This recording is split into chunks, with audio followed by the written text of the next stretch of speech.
어떻게 보면 피지는 젊음의 상징이에요. 그래서 우리 사춘기 때 여드름이 나거나 이제 그런 거고, 점점 나이가 들면은 건조해지면서 피부가 떨어지죠. 유분도가. 그러니까 이제 건성습진이란 게 나이 들면 많이 생겨요. 그래서 뭐 40대, 50대, 60대가 될수록 유병률 같은 게 점점 많아지면서 피부가 건조해서 보통 논바닥처럼 갈라진다는 표현을 쓰는데, 실제로 이렇게 보면 이제 갈라지기 시작을 하고, 그 갈라질 때의 느낌이 가려운 거예요. 그리고 이제 더 많이 갈라지면 막 따갑고 피가 나기도 하고. 방법은 없어요. 젊어질 수가 없기 때문에 없어진 유분을 보습제로 대체해서 보습 크림을 많이 발라주는 수밖에는 없어요. 대부분 지성에서 건성으로 바뀌는 게 노화의 한 과정이라서. 저는 환자분들한테 보통 이런 상황을 이렇게 설명을 해요. 거울을 딱 보면 주름이 보이시지 않냐고 딱 말씀을 드려요. 근데 주름을 우리가 약을 먹는다고 이거를 막을 수는 없지 않느냐. 사실 이제 건조해지는 것도 피부에서 수분을 붙드는 능력이 점점 노화에 따라 떨어짐에 따라서 생기는 거는 둘이 비슷하거든요. 근데 주름은 있다고 내가 불편한 건 없잖아요. 이렇게 보기가 좀 그렇지 날 어떻게 괴롭히진 않는데, 건조한 거는 날 좀 가렵게 만들고 신경 쓰이게 하잖아요. 그러니까 환자분들이 이걸 잘 못 받아들이시는 거예요. 그래서 이게 약으로 노안을 막을 수 없는 거는 아시지 않냐고, 이렇게 해서 둘은 사실 다를 바 없다.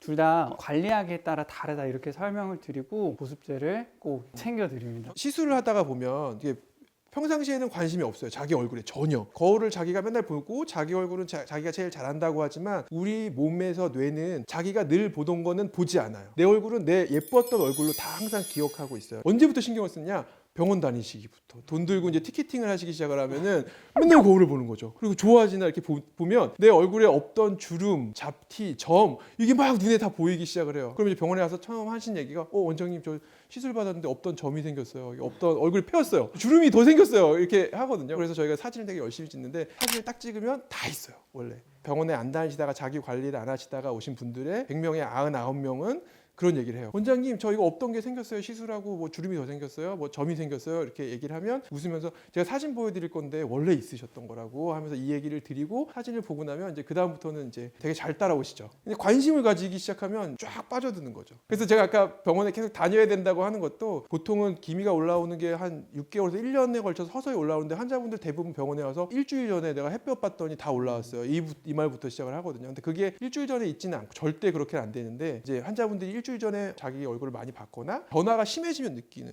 건조한 것도 마찬가지고 조금씩 간지러웠을 텐데 되게 간지러우시니까 이제 갑자기 질문을 해주고 싶지 않으셨나 생각이 드네요. 오늘 되게 적이 많이 생길 것 같은데. 저희 뭐 예스, 저는 당연히 예스. 당연히 예스. 다 저도, 예스. 네. 피부과 의사들은 다 예스라고 할 것 같아요. 역할이 다르기 때문에. 근데 화장품을 잘 쓰면 되게 좋아요. 그러니까 항산화 화장품이라고 해서 노화를 방지해 줄 수 있는 화장품들이 있는데, 그 화장품의 역할이 있는 거고, 또 레이저나 이런 것들이 할 수 있는 역할이 다르다고 생각을 하기 때문에 둘 다 하긴 해야 되는데, 비싼 화장품이 어떤 비싼 레이저 시술만큼 효과가 있다고 생각하지는 않아요. 저는 그 얘기를 100% 그렇게 생각을 해요, 정말. 그래서 저는 비싼 화장품을 실제로 별로 안 쓰고, 그냥 올리브영에서 그냥 기본 뭐 덤 코스메틱 제품 그냥 그렇게 쓰고, 그냥 병원에 들어와 있는 화장품 그냥 기본적인 진짜 보습 이상의 그 기능을 사실 저는 별로 없다고 생각해요, 화장품은. 아무리 비싸고 좋은 거 써도. 그래서 그 돈을 모아서 차라리 레이저 맞는 게 낫다, 저는 진짜 그렇게 생각해요. 저렴해요. 그러니까 오히려 병원에서 파는 화장품이 더 비쌀 거라고 생각을 하는데, 병원에서 판매하는 화장품이 용기도 조금 더 저렴한 용기를 많이 쓰고 효과에만 조금 집중한다고 보시면 될 것 같고, 일단 우리가 기본적으로 병원용 화장품이 있는 것들이 있어요. 자외선 차단, 보습, 미백, 그다음에 이제 뭐 항산화, 아까 얘기했듯이 산화되고 있는 것들이 있어서 그런 것들은 기본적으로 써주는 게 좋고, 세정. 세정은 과도한 건 안 좋지만 쓸데없는 것들은 좀 제거를 해주는 게 좋습니다. 피부 타입에 맞는 세정제를 쓰는 게 되게 중요해요. 그러니까 지성이면 지성세안제, 건성이면 건성세안제. 요즘 유튜버들이 하도 많아서 막 잘못된 정보들이 유튜브에 너무, 저희가 해야 될 일인 것 같은데, 이제 그런 것들 때문에 제품을 잘못 써서 트러블이 생겨서 오시는 분들이 되게 많아졌어요. 병원에 되게 많아졌습니다. 유튜브가 발달되고 나서 다 따라 하시거든요. 내가 이거 하고 좋아졌다. 뭐 특히 인스타그램에서 화장품 엄청 팔잖아요. 그러니까 뭐 다 나은 것처럼 하니까 그걸 똑같이 피부가 다 다른데 똑같이 따라하고 생기는 부작용 때문에 오시는 분들이 엄청 많아요. 요새 실제로 여드름 환자분들 중에 여드름이 생기는 이유가 굉장히 다양한데 주 이유 중에 여드름 화장품 때문에 생겨서 오시는 분들이 꽤 많습니다. 자기 타입을 잘 모르는 거예요. 자기 피부 타입을. 그래서 누가 좋다더라. 진짜 요새는 좀 트렌드가 바뀐 게 몇 년 전까지는 뭐 어디서 알아보고 이거 쓰셨어요 이러면은 네이버요 이런 경우가 거의 대부분이었는데 요새는 다 유튜브. 사실 근데 잘 보면 요새 이제 유료 광고 협찬 이런 것도 있고 막 그러잖아요. 그래서 한참 시간이 지나서 진짜 정말 누가 봐도 병원을 와야 될 시기를 좀 넘어간 시간에 나타나셔서 이런 거 좋은 거 썼는데 도리어 나빠졌어요 뭐 이러면서 뭐 그런 얘기 많이 하시더라고요. 그래서 좀 그런 거 교정하는 것도 굉장히 좀 힘든 일이 된 것 같아요. 이게 요즘 하도 유튜브가 많이 나오니까 유튜브에 의사 선생님들도 많이 나오고 제가 이제 여기 나오는 이유 중에 하나도 그런 것 같아요. 제가 말하면 안 믿어요.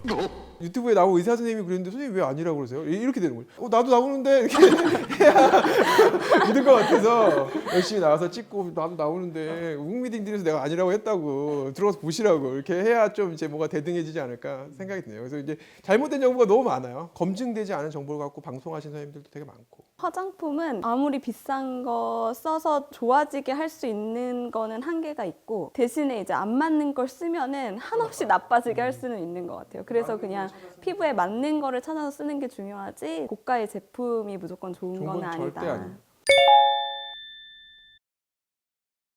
그 가드름이라고 해서 가슴 여드름하고 좀 헷갈릴 수 있는 질환 중에 진균성 모낭염이라고 하는 질환이 있는데 땀 많이 흘리는 남성분들이나 뭐 여성분들도 해당하지만 이렇게 생길 수가 있어요. 연고나 이런 거를 바르기에는 좀 뭐랄까 좀 너무 넓고 그럴 때 이제 샤워 타임을 이용해서 이제 머리에만 쓰는 게 아니라 몸에도 같이 이렇게 우리 쓰는 세정제랑 좀 섞어가지고 이렇게 써주면 실제로 도움이 되고요. 실제로 대학병원에서도 그렇게 처방을 하고 있고 그 성분 자체가 리조랄이 곰팡이 약이 들어가 있어요. 성분이. 그래서 실제로 실제로 약 성분이기 때문에 그 맞는 퍼즐 조각이라고 보시면 될 것 같습니다. 요즘 여드름을 일으키는 게 여드름균 말고도 곰팡이가 관여한다는 데이터들이 되게 많아서 실제로 여드름 치료하기 위해서 무좀약을 처방해서 쓰기도 하거든요. 얼굴 여드름도요. 그래서 이제 실제로 보면 여드름약이 안 듣는 경우에 무좀약을 같이 썼을 때 좋아지는 경우도 많고 해서 도움이 되죠. 근데 다만 너무 열심히 씻는 분들이 분명히 생길 것 같아서 근데 니조랄에 들어가는 계면 활성제가 좀 강해요. 계면 활성제라는 게 거품을 내주는 역할을 하는 건데 그걸로 너무 이제 과도하게 씻다 보면 또 피부를 손상시킬 여지도 조금은 있어요. 그러니까 그게 메인 치료라기보다는 약간 도움을 줄 수 있는 치료지 그걸로 또 이렇게 얘기하면 또 막 그걸로 계속 너무 열심히 씻고 막 1시간씩 씻고 막 이러면 또 피부 다 망가지니까 그냥 참고 정도 같이 해주시면 좋지 않을까 싶어요. 일반 그 세정제랑 섞어서 아니면 좀 희석을 해서 그렇게 해주셔야 자극이 좀 덜 됩니다. 그러니까 연고가 일단 첫 번째 치료죠. 어찌됐거나 연고는 계속 우리 몸에 발라서 하루 종일 기능을 하는 거기 때문에 하지만 샤워 타임조차도 좀 효과를 줄 수 있는 걸 쓰자 약간 이런 거지 연고를 대체할 수는 없을 것 같아요. 블랙헤드가 왜 생겼는지를 생각해 보면 되게 쉬운데 블랙헤드는 이제 모공에서 피지가 분비돼서 나가야 되는데 그 피지가 정체돼 있는 동안에 산화가 돼서 까맣게 되는 거거든요. 근데 첫 번째 알아야 될 거는 피지는 계속 나와요. 그러니까 피지가 계속 나오면 내가 아무리 꼼꼼히 짜주고 없애도 피지가 또 차기 때문에 블랙헤드가 또 생기죠. 짜는 과정 속에서 자극을 주거나 계속해서 손으로 뜯거나 이러면 나빠질 수 있기 때문에 계속 짜는 거는 별로 좋은 건 아닌 것 같아요. 그래서 오히려 약간 피지를 줄여줄 수 있는 약이나 어떤 시술을 조금 받으면서 어느 정도 이렇게 제거를 해주는 게 맞지 피지 분비를 하나도 조절하지 않은 상태에서 그냥 블랙헤드만 자꾸 짜내고 그러면 오히려 흉터가 더 생기거나 모공이 넓어질 가능성이 있습니다.